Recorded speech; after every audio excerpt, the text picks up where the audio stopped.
Whether it's morning, afternoon, or evening for you, we're thrilled to have you here. I'm Bez Renhefo, CEO and VP in HR Talent Acquisition. I'm also here at Mache International, a career coach, podcaster. I'll be your moderator for today's insightful discussion, and I'm equally delighted to introduce our esteemed panelists, including experts in cybersecurity, Michael LeBlanc, Tisilani, Sandeep Singh, and Joe Perez Rivas, and myself. In today's fast-paced and ever-evolving professional landscape, performance management or cybersecurity is just not a tool for organizational success, but it's very important in today's threat landscape. Our esteemed panelists today are leaders in their field, and they bring with them a wealth of knowledge and experience. They'll be sharing their insights on how zero trust security, cybersecurity in a hyper-connected world. Before we start, I want to remind everyone that this is a collaborative space. Please feel free to share your thoughts and questions throughout this event. I'll be brief with the introductions of our esteemed panelists, as their profiles are just a click away on their LinkedIn. I invite you to explore their illustrious careers and backgrounds there. Remember, the temptation to delve into their expertise on our topic today is high, and we'll certainly indulge in that. I'm actually going to give all the panelists, 15 seconds to quickly introduce themselves. We'll start with Michael LeBlanc, then Joe Perez, Tisilani, and then Sandeep. Michael, go ahead and do a quick introduction. Sure. My name is Michael LeBlanc. I'm a cybersecurity executive with the superpower of identifying a current landscape, the vulnerability landscape, and translating that into actionable plans that the decision makers in corporate America can take to appropriately protect their IP and their customer data, more importantly. I have 40 years of experience in IT, 30 years of experience in cyber, and 13 years as a CISO. Once again, my name is Mike LeBlanc, and I am looking forward to this discussion. Thank you. Thank you. Joe Perez Rivas, please. Yeah, I'm actually an IT professional myself, the background computer technology, and actually have been dealing with cybersecurity as well as it has evolved, with 25 plus years of support background, remotely, on-site, desk site support, as well as with mobility support, hardware, networking, and as doing this kind of work, I also work in both languages of Spanish and English. Been residing in Florida for 30 years, and just have been actually asked many questions in dealing with these kind of areas. So I'm glad to be here. Thank you. Thank you. Thank you. Tisilami, go ahead, and then Sandeep. Thank you. Cool. Thank you. So greetings, everybody. My name is Tisilani. I am a cybersecurity governance, risk and compliance professional. I'm currently working within the mining industry down here in South Africa. So my main focus with my work is just around, practical strategies to reduce cyber risk and just drive meaningful security outcomes for, different companies that I work with. So my interest lies, mostly around third-party risk management, cloud security. So yeah, I'm really looking forward to having this discussion, with the panel, and looking to also learn from, the panel as I also, grow my career. Thank you. Thank you. Thank you, Tisilami. Sandeep, please introduce yourself. Thank you, Ben. Hey, good morning, good afternoon, and good evening, everyone. My name is Sandeep Singh. I work with I'm a security architect at a Fortune 50 company. I'm based out of India, but the company I work for is in the US. I've been in the industry for more than 14 years now, done predominantly cybersecurity, network security related work. I have broad experience in network security, governance, risk, compliance, vulnerability management. I've done a bunch of things. Started out being hands-on, but have progressed towards becoming more or less a governance, risk, and compliance professional. And I'm looking forward to this panel today. And thank you. Thank you all as our esteemed guests. You guys are all very accomplished, and this is going to be an interesting conversation. So we're going to dive into this, and I'm going to uh, ask this question, and we'll go in this order: Sandeep, Tisalami, Joe, and then Michael. And if I forget that order, help me out. But the question is, what is zero trust? Is there such a thing? Please give, you've got 2 minutes each one. Thank you. Yeah, thank you. And uh, I'll probably take a few more than 2 minutes because it's not going to be easy to explain this. But um, I'll be try to be quick, and I'll probably give an example as well. So, what is zero trust? It operates uh, on the principle of never trust, but always verify. It ensures continuous verification and implementation of strict access controls every level. So if you take an example, I can give an example of a airport. You are boarding a flight, right? So here in India, what happens is at first we go to the initial gate where there's a cop who's checking our IDs, our boarding pass, and he's verifying if the ID that has been presented to him belongs to me. And then the next step is, so that's the first checkpoint, and then we move in, we go to the luggage drop. So that's another check-in where we drop the luggage, we are provided with our boarding passes. um, so that's the second check-in. And the third check-in is when we go through security again, where they again verify if the boarding pass, the identification, and the individual who is going to move to the next phase is the same um, individual. And then finally, once we move through security, we are going to the when we go to the boarding, there's once again a check where they are looking at our boarding pass and then letting us in. So if you think about it, there is verification happening at multiple stages, and the trust is just limited to one section. So once you're in, when you enter the gate, you go to the next stage where you are supposed to drop the luggage. That you are isolated to that space, and this is more or less the concept of zero trust, where um, if there is an incident or something is happening during the, let's say, the luggage drop, any incident, something gets actually caught there and doesn't impact the security check-in area or the final boarding area. And that's an example that I can think of. And I'll allow the next presenter to. Okay. Thank you, Sandeep. Those are very insightful. Tisalami, go ahead and give us what is zero trust, and is there such a thing? Yeah, sure. So I think I agree with the explanation that Sandeep actually shared. So maybe just to expand a little bit on what Sandeep was saying.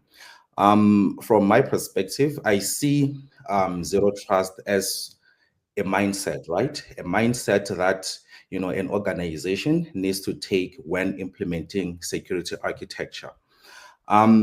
We cannot call zero trust as a single product because it's not a product. It's not a product. It's a mindset that companies need to adopt when they layer their security or defense in depth strategy.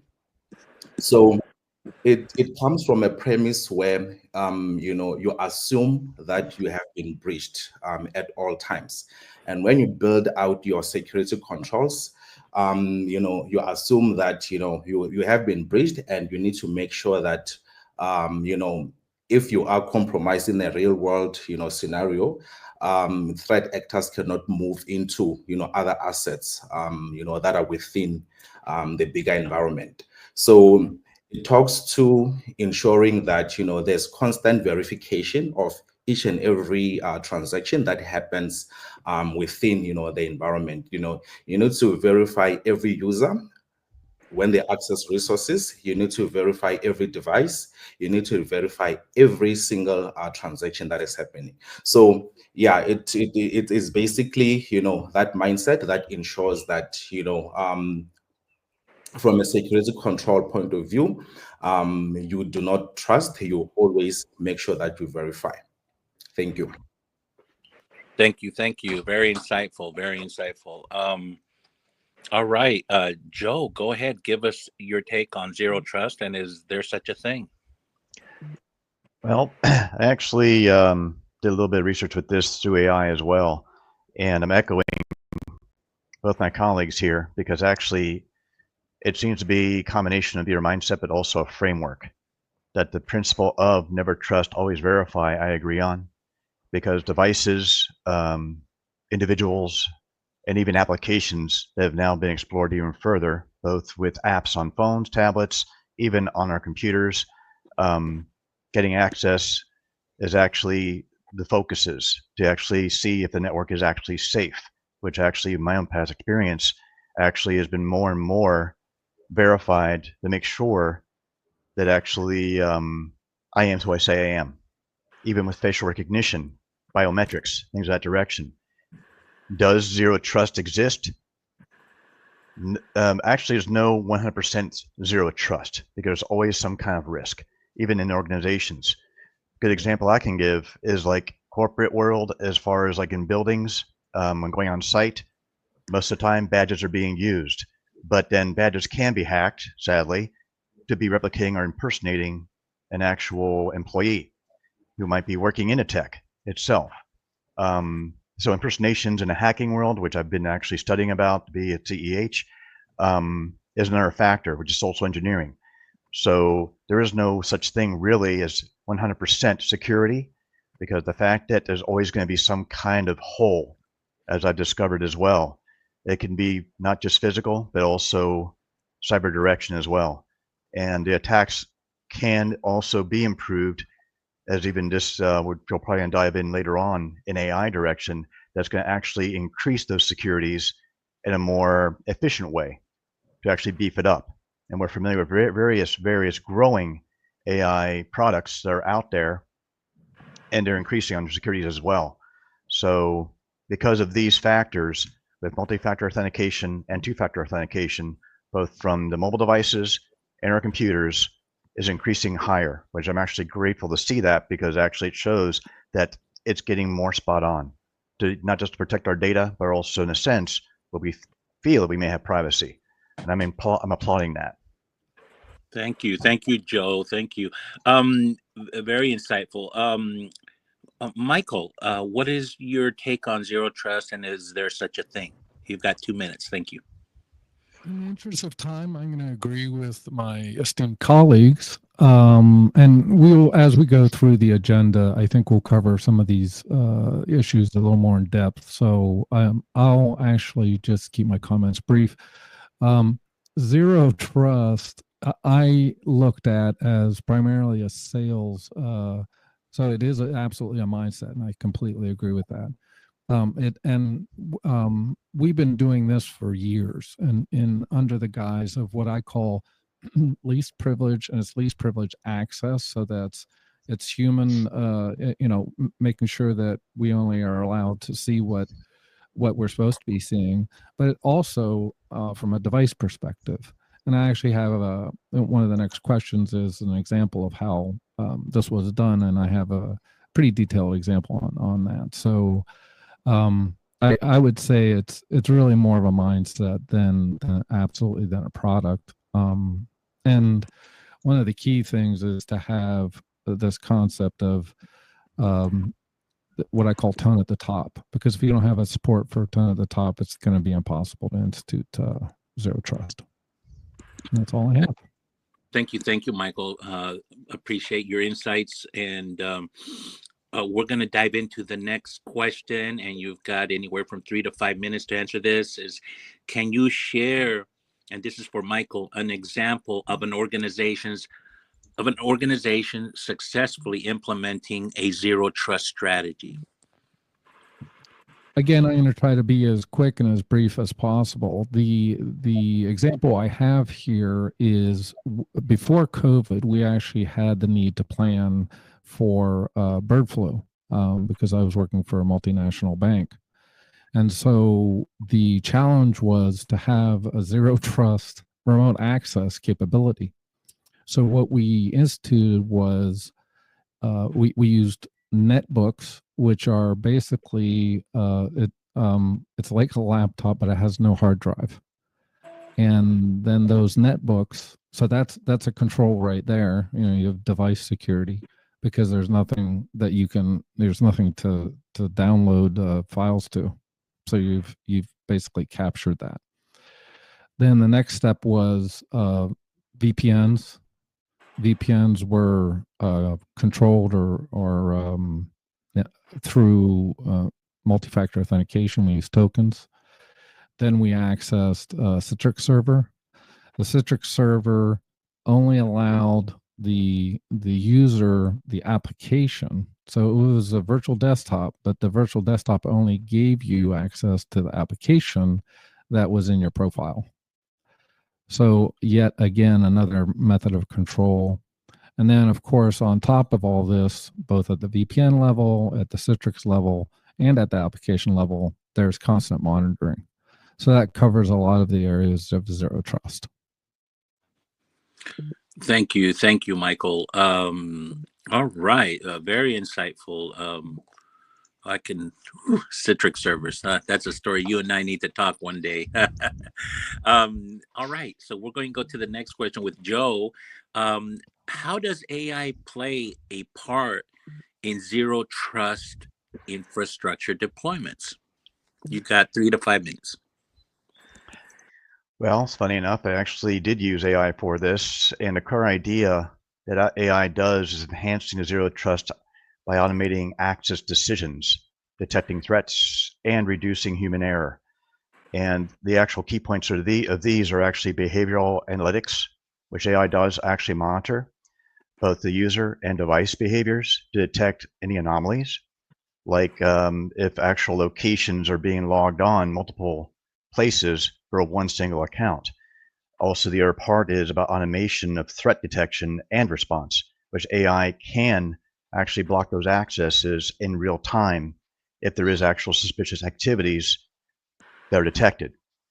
And another aspect is the risk-based access control. So instead of static rules, AI is more dynamically adjusting to actually permit based on real-time risk assessments.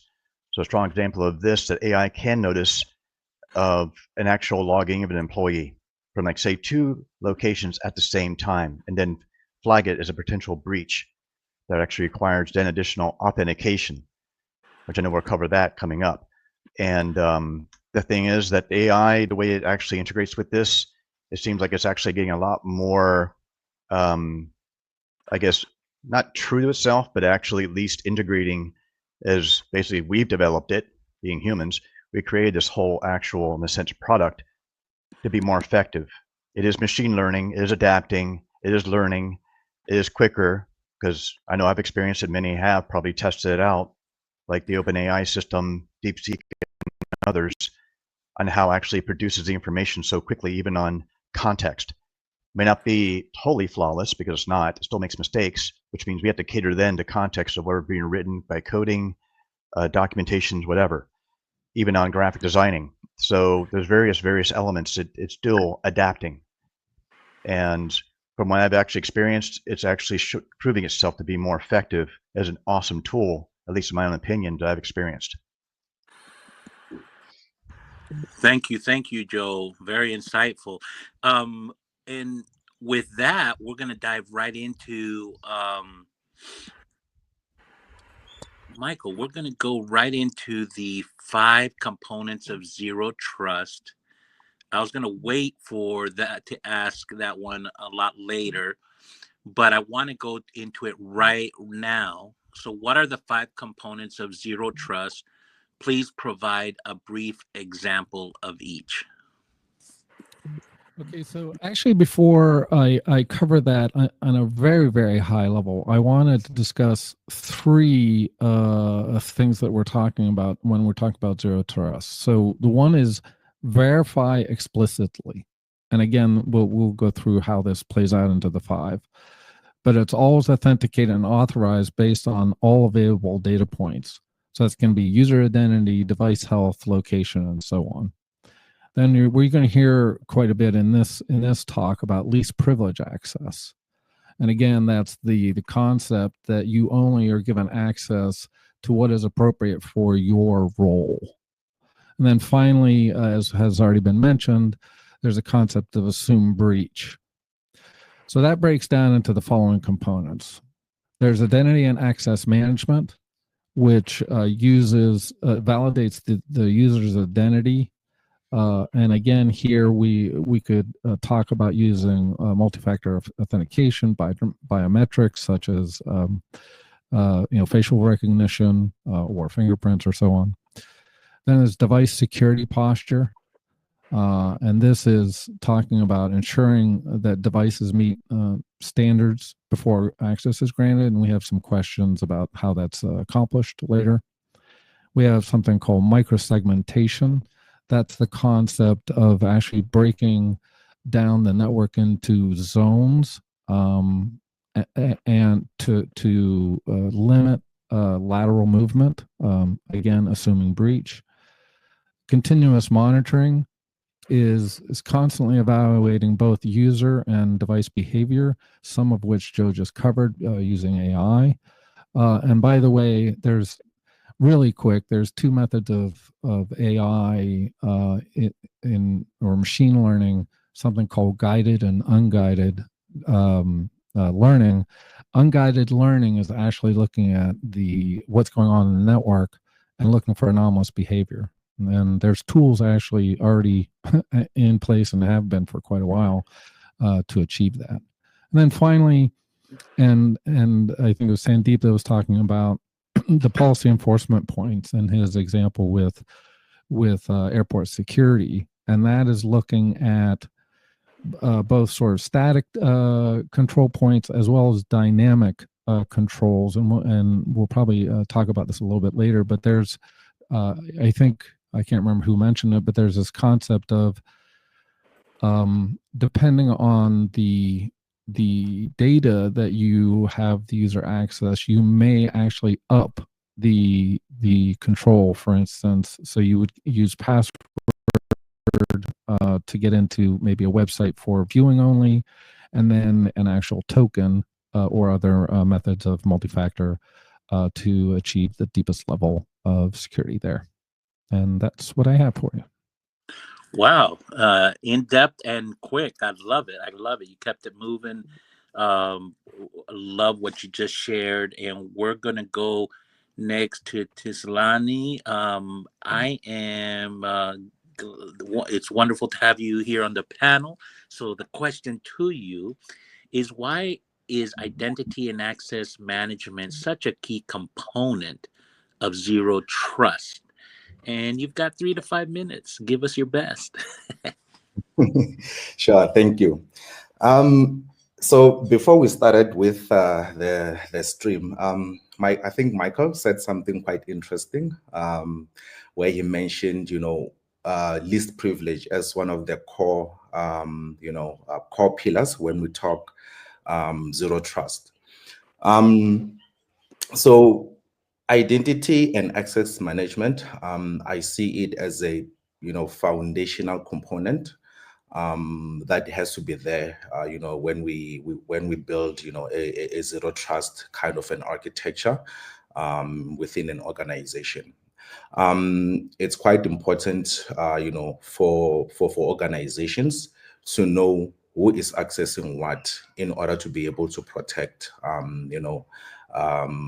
assets, and that is tied directly to identity and access management.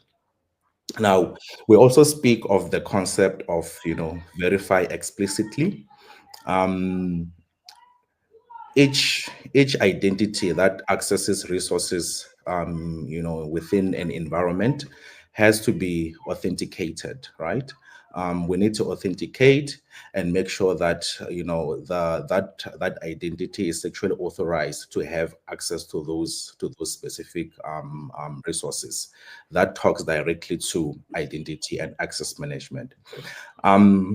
The principle of least privileges, for us to be able to enforce what an identity should be able to access in an environment, we need to firstly be able to identify who it is, right? So that talks directly to identity and access management. So maybe in a nutshell, what I can say is there is no zero trust without identity and access management. Thank you. I love it. I love it. Thank you. Thank you. And I'm going to go next to Sandeep. And then we'll go to a group question. Then I'll circle back to Tisalani and again, Joe and Sandeep. But we'll have a group question after this answer by Sandeep. But to contain, Sandeep, this is for you. To contain lateral movement, microsegmentation is the prescribed method. Please expand on microsegmentation. Okay, thank you.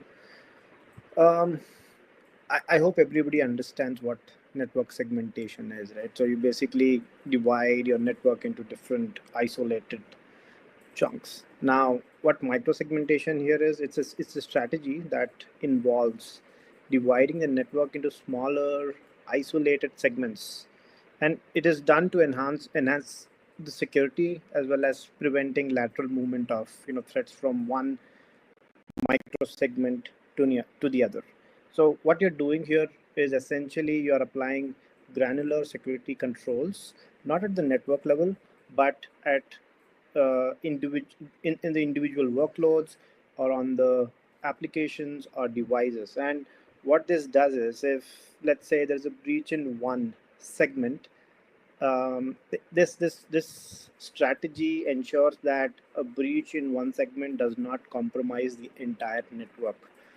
And so in this case, so generally the general techniques that are used to create microsegmentation are through security groups that can be applied to in the cloud, for example, or we have platforms like Kubernetes, where you can implement network policies. So microsegmentation typically depends upon virtual firewalls or software-defined mechanisms to enforce, security policies at a very granular level. When I say granular level, we're talking about uh, controls on individual workloads, applications, or devices, for example. Now, and again, if you think of the example I talked about earlier, airport security, you'd see that if you consider airport as a network, then each isolated segment, the first piece being the initial gate where you're coming through, the boarding area, the security check-in area, and then the final boarding area, is all are isolated micro segments. And and then you have controls. So yeah, in each, so for you to move to the next phase, you are there is verification happening.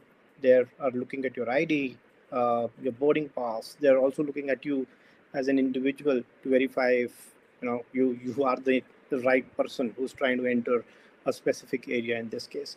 And this is yeah, so that's more or less what it is. And um, yeah, so while microsegmentation, we can think of it as a foundational element of zero trust, but I would also say that um, zero trust goes beyond network segmentation. There is a lot of focus on identity as well as enforcing access policies along with microsegmentation to actually achieve zero trust in environments. Wow, thank you, Sandeep. I just want to pay a little homage to the panel. In just listening to them, boy, they've got some expert knowledge. So I don't, for those in the audience, um, please do connect with them and reach out to them.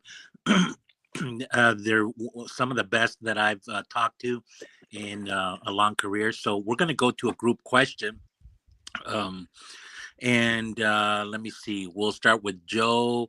Then we'll go to Tisalani, and then Michael, and then Sandeep. And the group question, you got 2 minutes each.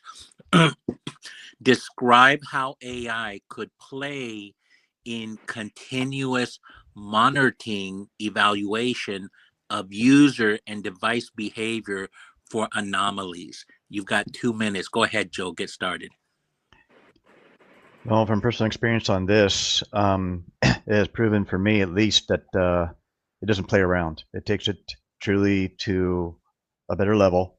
And my example was that when my LinkedIn account actually, I guess, got bombarded, it basically temporarily shut down my profile and flagged me with an email. Literally in about a day or so is when then it gave me the option through my mobile device, either my tablet or my phone, to verify me biometrically, as well as set up a passcode for two-factor authentication, then send an email from where I actually logged on, which was to me impressive. And every time now, if I do a cleanup on my system, which I've done recently, it does it again. So it proves it actually be analyzing the user's behavior, detecting those anomalies, and knowing from where. If someone actually attempts to hack, it's going to flag me to my email address linked with my LinkedIn as an example, to actually then reduce the false positives. So these flags are real time. It doesn't play around. Not just one platform out of many. So it's actually showing, at least for my example, and I'm thinking my other colleagues here will probably agree with this, as it's starting to evolve further to be more aggressive to actually protect even our own profiles on social media. Thank you, Joe. Tisalani, go ahead. Describe how AI could play in continuous monitoring evaluation of user and device behavior for anomalies. You got 2 minutes, my friend. Yeah, sure.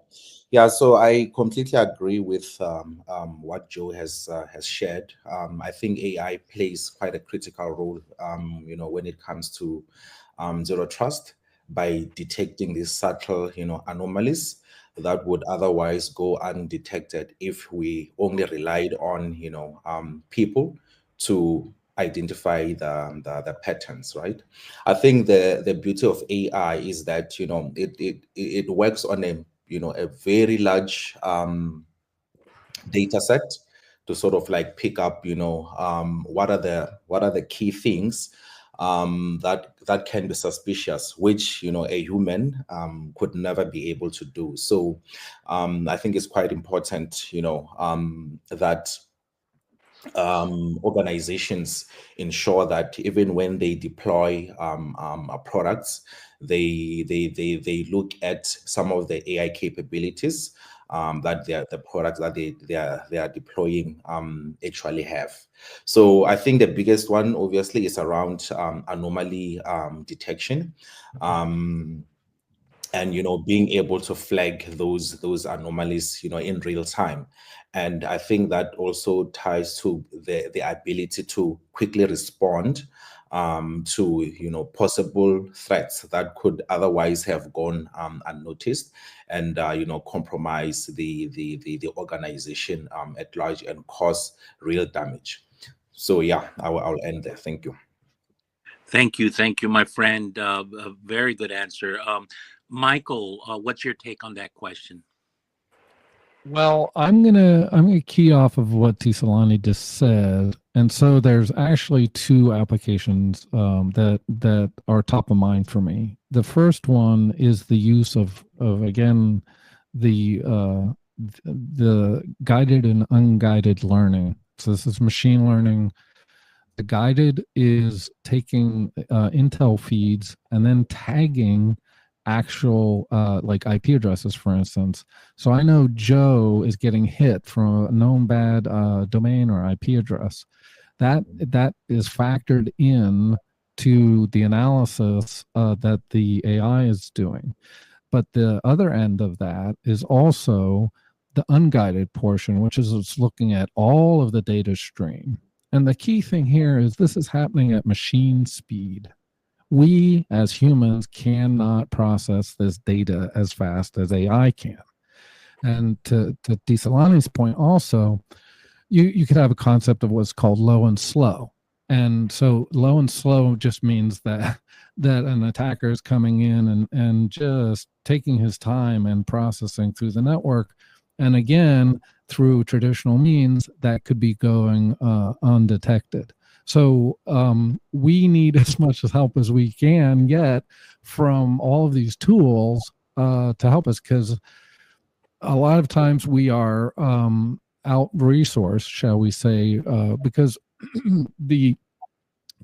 our adversary has changed. It's mostly nation states now that we're having to be concerned about, and I won't mention which ones. But so there's that. So that's the one level, and the one level that another level that some people might not be thinking about is the actual use of LLMs to act as an NLP, a natural language processor, for downstream systems.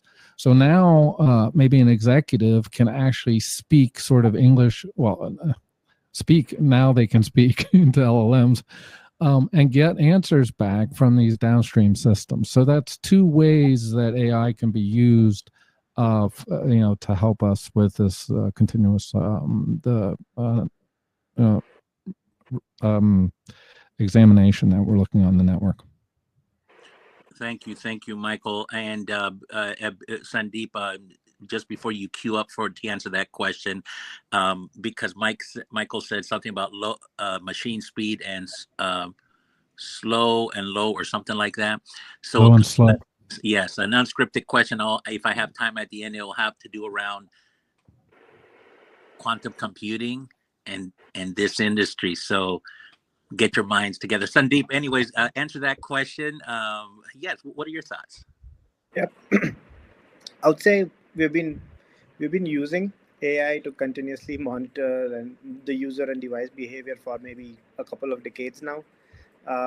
It started out, so we have two systems that predominantly or have been heavily using AI. One being the antivirus software, which have evolved now into EDRs, which more or less have to be installed on systems in today's world. Otherwise, you'd not detect any malicious activity on a device. And then also the SIEM solutions, SIEM, which gather logs from different sources across the network, be it devices, the network, the systems, and they are collating all the data and then analyzing them for malicious behavior and alerting people like us, who will then perform triaging on this alert, determine if it's an incident. So we have already been using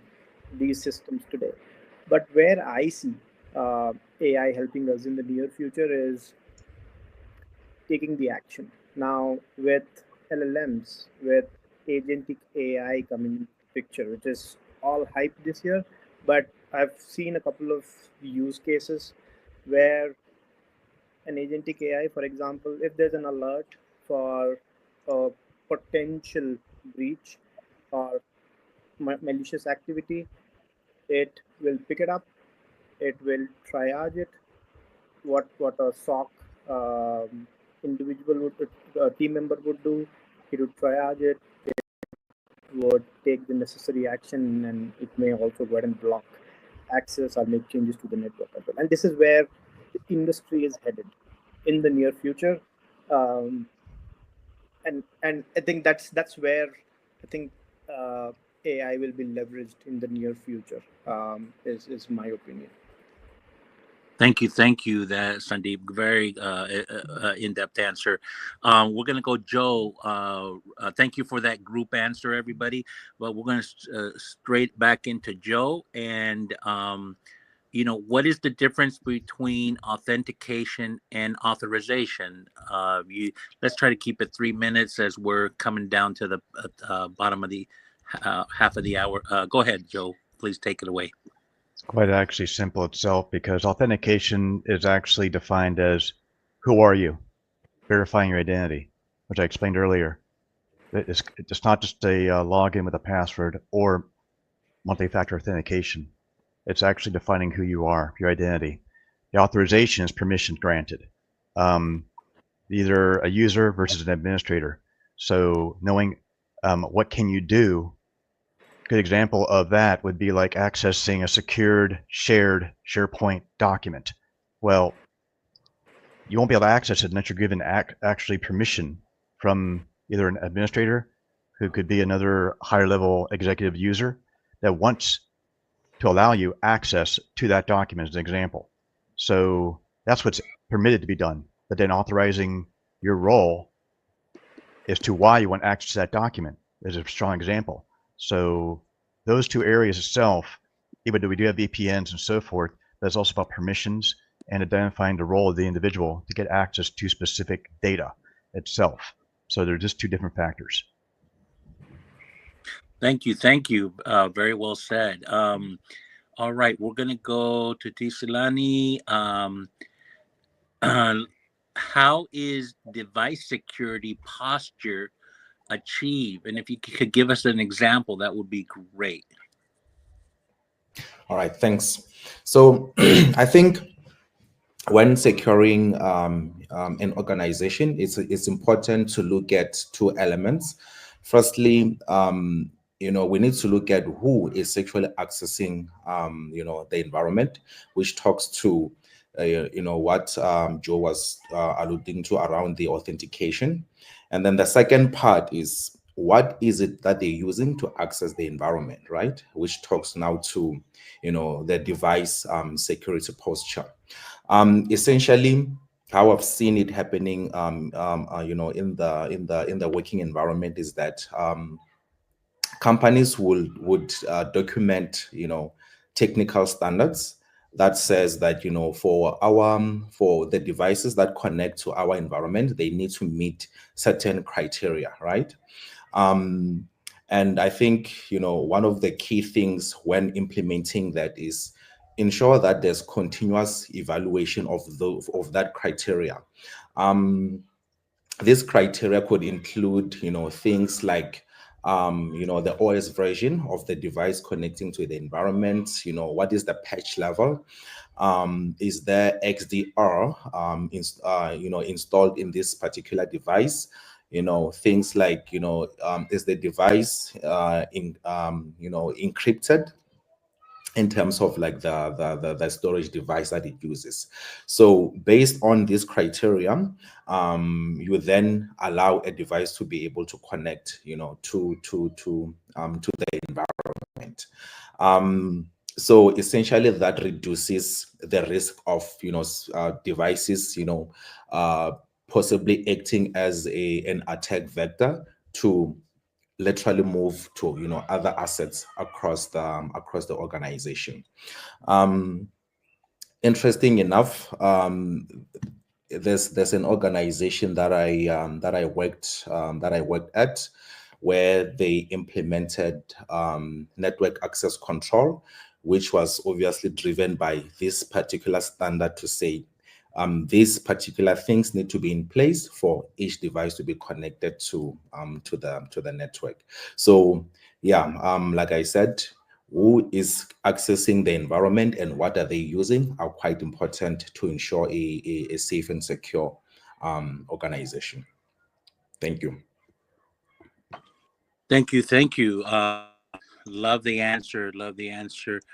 Um, all right, Sandeep, we're going to go into this question, and that is, how does WAF, or Web Application Firewall, help an organization achieve zero trust?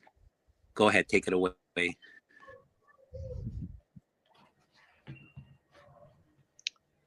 We can't hear you. I think you're on mute. You're muted, Sandeep. I'm sorry. Yes. So WAF, which means a web application firewall, it's an essential piece in the puzzle that is zero trust architecture. But what it does is it provides a additional layer of security, and it supports the core principle, which is never trust but always verify. And what it typically does is it is constantly monitoring and filtering HTTP traffic between the web applications and the internet. That's the isolation, or that's the micro segment, if I have to call it, uh, or where a web application firewall sits on top of your network, and any traffic, any web traffic that's coming through, it will filter it to ensure that, or block, detect and block any malicious traffic that would then enter your environment. And so that's what I think that is how a web application firewall helps an organization achieve zero trust, which is through uh, adding a layer of security. Thank you. Thank you. Just to add a teeny bit, one of the things that I think is important about the WAF is it can do behavioral analysis too. It can look at timing. It can look at what pages you're hitting, and I think as AI is utilized more, that will be pulled into the WAF as well. So it's really powerful stuff, actually. This whole concept of AI and looking at our behaviors, or the user's behaviors, to really hone in on potential malicious behavior. I have to agree with you on that, Michael, because we know that routers have WAP 2, and it's increasing further on that as we do firmware updates, which many might not be aware of this. Routers and homes should be updated with their firmware to improve the security of the firewall as well. In corporate world, firewalls are highly critical. I agree that actually VPNs are highly critical with WAP 2, and it's probably gonna go WAP 3 at some point. In AI integration with this, I agree with that completely, because we have to beef up the security, though there are cybersecurity teams in corporate and businesses. So well said. Well said. All right. Great discussion. I'm gonna go real quick down to this. I'm gonna skip the last group question, because I'm gonna make my own that's unscripted, and then I do have to get going. And the last question here, the group question, is, how does quantum computing play into cybersecurity or zero trust in today's environment, or will it in the future? Give us two minutes each, please. I'll start with Sandeep, Michael, Tisalami, and then Joe. Go ahead. Go, take it away. That's a tough one, but so quantum. As soon as it's a curveball. It's yeah, no doubt. But that's all right, I guess. Roll with it. Yeah, I mean, the biggest challenge that we see with quantum coming in is encryption. I'm pretty sure there's a lot of work going on around being quantum safe, or there is a lot of work there's a lot of work happening. But where I think what quantum computers will do is it will drastically improve the compute or the processing capabilities of systems, or they'll basically increase the speed at which computers process data. And with that, I feel like there will be a lot of we'll probably have to beef up our AI systems to actually deal with it, because as humans, it's going to be impossible to even understand what's going on with quantum computers processing data, as well as attackers using quantum computers to attack organizations. All right, thank you. sorry for the curveball, but it's because every time I'm in a room with cybersecurity professionals, I ask that question, and they they're they don't know how to answer it. So, Michael, go ahead. Wait. Of course, I have an answer, Bez. The answer, okay, there's a couple of things. So the biggest fear, and it is going to impact things quite a bit.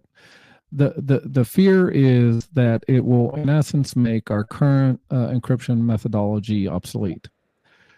Because the idea was that given traditional computing, that it would take years in order to break the current encryption.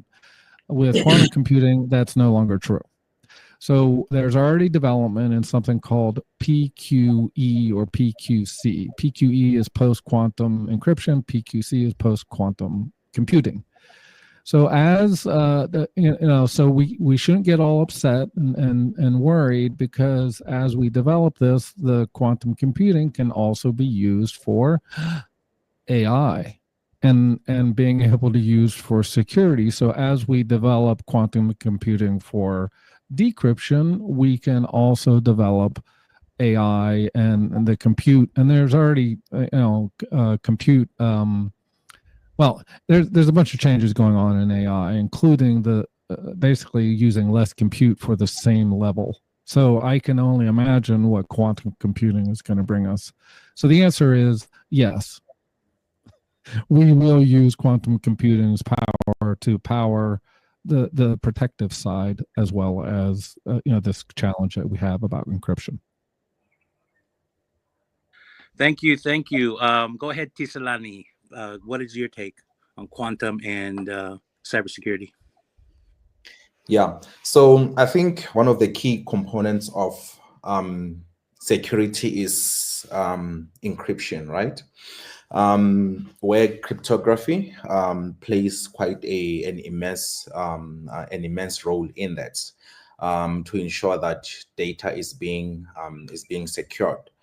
Now, with quantum computing coming into the picture, then essentially it means that the algorithms that are used to basically encrypt data can now be broken at the speed of light, essentially. So now it means that from a security standpoint, we also need to evolve. We also need to come up with different algorithms that are going to be safe enough, when put through, quantum computing kind of a capability. So I think it goes to basically show that, as technology evolves, security needs to evolve with it as well, because what was, secure yesterday might not be secure tomorrow. Thank you. I love it. Thank you for the impromptu answers. Go ahead, Joe. What is your take? You threw a curveball without question itself, and I'll be more brief because we barely got time. So the one thing which actually was already touched on is on the actual encryption direction, which is the RSA encryption, and the actual cryptography of elliptic curve as well. That actually is like the Shor's algorithm. But in short, that while quantum computing does hold potential to turn the cybersecurity world completely overhead, it is also a race to develop solutions and withstands its own power. But for now, our traditional encryption methods do still hold strong, but do need the actual quantum safe security, as it is continuously evolving and growing each day. I just want to make it brief because we barely have time left. No, it's all good. We multitask today, So, folks, it's been a great morning. Thank you all for participating in this meaningful discussion. I'd go into the soliloquy, but I have to go more on a dear friend of mine and have to get going. But why don't we go around and give final words, 30 seconds. Come off mic and just go for it, and then we'll end the session. No order. Just come off mic. Okay, I'll start. This has been a pleasure. I think it's so important that folks that aren't aware of some of the things that are going on behind the scenes in cybersecurity with your cybersecurity teams, and really, I'm going to plead that you support them. You support the tone at the top, or ask for a tone at the top, because as a CISO, often cybersecurity kind of gets short shift, and so ultimately we're doing it for protecting the customers' data and the company's reputation and IP. So once again, thank you all. This has been a major pleasure. Sandeep or Yeah. Titlan? Thank you, everyone. It was a pleasure. Being here today. There have been a few questions. I see a question around small companies not having enough financial budget, but we are when we're talking about zero trust security, we're not actually talking about tools. We are actually talking about this being a principle where you use the existing tooling available within your environment to actually implement these zero trust principles, and that is how I would like to end it. And once again, thank you. All right, Tisalani, take it away. Sure. Yeah. So I think thank you so much for the invitation, and also being in this space so that we can share ideas with colleagues. I think from my side, as parting remarks, I can say that architecting zero trust requires a mixture of technical acumen as well as strategic thinking. As we discussed, I think identity and access management is quite critical to ensure that we the zero trust the zero trust mindset is actually brought to life, right? So yeah, thank you so much, colleagues. I really did enjoy my time with you and learning from you as well. Okay, Joe, bring us home. To bring you home, as was mentioned before, and it's been an honor to be able to be part of this. I'm actually highly appreciative of actually being part of this team to be able to discuss these actual areas of cybersecurity. And it was mentioned before, zero trust isn't a product, it is a mindset. And as we professionals in this area of actually staying adaptable, keep learning, and the integration with AI-driven security is going to still be our strategy to actually increase these protective directions. And as we keep including AI in this, that also use our own human factors of discernment and actually taking stronger actions to protect as well as secure what we actually have is really highly important. So I really appreciate this. It's been a great honor, and thank you guys. Thank you all. Thank you, the expert panel here today. It has been a pleasure. I am going to duck out, but thank you again, and may you have a wonderful Sunday. Goodbye, my friends.